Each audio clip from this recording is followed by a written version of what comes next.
पूर्ण रिझल्ट आता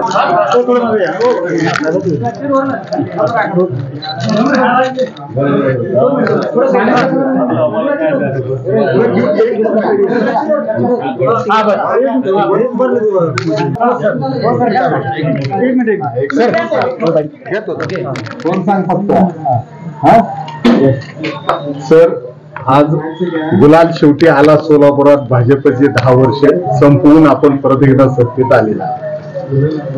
अजून काउंटिंग चालू आहे. पूर्ण रिझल्ट आमच्याकडे नाही आहे. मला वाटतं की ह्यामध्ये पूर्ण रिझल्ट आल्यानंतरच बोलणं ठीक आहे. पण तुम्ही सगळे आलेला, त्यामुळे मी तुम्हाला नाराज करू इच्छित नाही. खूप मोठं मताधिक्य आहे. पण तुम्ही सगळ्यांनी मदत केली. या सोलापूर मतदारसंघामध्ये सेक्युलरिझमची इथं त्यांनी कास धरली आणि सर्व धर्माची बाजू त्यांनी पुढे नेली. जातीच्या धर्माच्या नावावर इथं काही चाललं नाही आणि म्हणून मी त्यांचं मनापासून अभिनंदन करतो.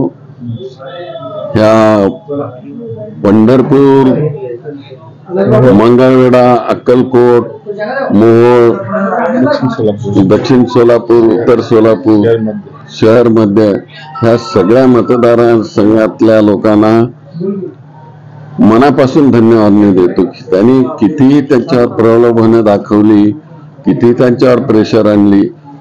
सत्तेच्या लोकांनी प्रेशर आणली त्यांना. काही लोकांनी तर त्यांना तुम्ही आमच्याकडे नाही जर आला तर तुमची बँक वगैरे संपू अशा प्रकारची भूमिका घेतली सत्तेमध्ये असणाऱ्या लोकांनी. आता मी नाव घेत नाही, पण अशा तऱ्हेनं लोकशाहीची विटंबना करणं हे अतिशय चुकीचं या मतदारसंघामध्ये केलेलं होतं. पण लोक हे लोकशाहीवर विश्वास ठेवणारे आहेत. त्यांनी खूप अशा प्रकारचा निर्णय घेतला, चांगला निर्णय घेतला आणि समाजामध्ये एक चांगल्या प्रकारची प्रथा त्यांनी पाळली. पवार, शिंदे आणि मोहिते एकत्र आल्यामुळे संपूर्ण महाराष्ट्राचं चित्र बदललं. जे 45+ म्हणत होते, आज त्याच्याच विरोधात जवळजवळ 30 ते 32 जागा आघाडीच्या आतापर्यंत आलेल्या आहेत. अजून अनेक ठिकाणी आघाडी पुढे आहे. हे खरं आहे. पवार साहेब आणि मोहिते पाटील जी आणि मी एक छोटासा माणूस आहे. मी काय त्यांची बरोबरी करू शकत नाही.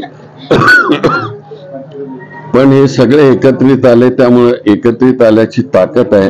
त्यामुळं तिकडे मोहिते पाटील आले, त्यांचंही मी मनापासून अभिनंदन करतो आणि विशेषतः विजयदादांना पण मी मनापासून धन्यवाद देतो की त्यांनी याही मतदारसंघामध्ये लक्ष दिलं होतं. सर, आता ज्या पद्धतीने केंद्रात सत्ता बदल घडू शकते, शरद पवार आता एनडीएचे जे घटक पक्ष आहेत त्यांच्या संपर्कात आहेत, काय वाटते बदल घडेल याच्यामध्ये? आता कसं अशा प्रकारची कुठलीच वाच्यता करणं बरोबर नाही.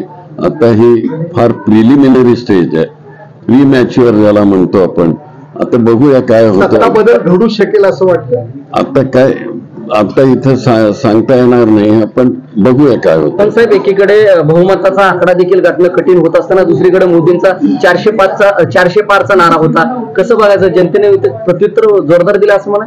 नाही, पण मी अगोदरपासूनच सांगत होतो की ते 400चा पल्ला गाठू शकणार नाही. म्हणून तुम्हाला आठवत असेल तर मी बोललेलो होतो. त्यामुळे आता जनतेने तेच केलेलं आहे. धन्यवाद. Thank you sir. थँक्यू.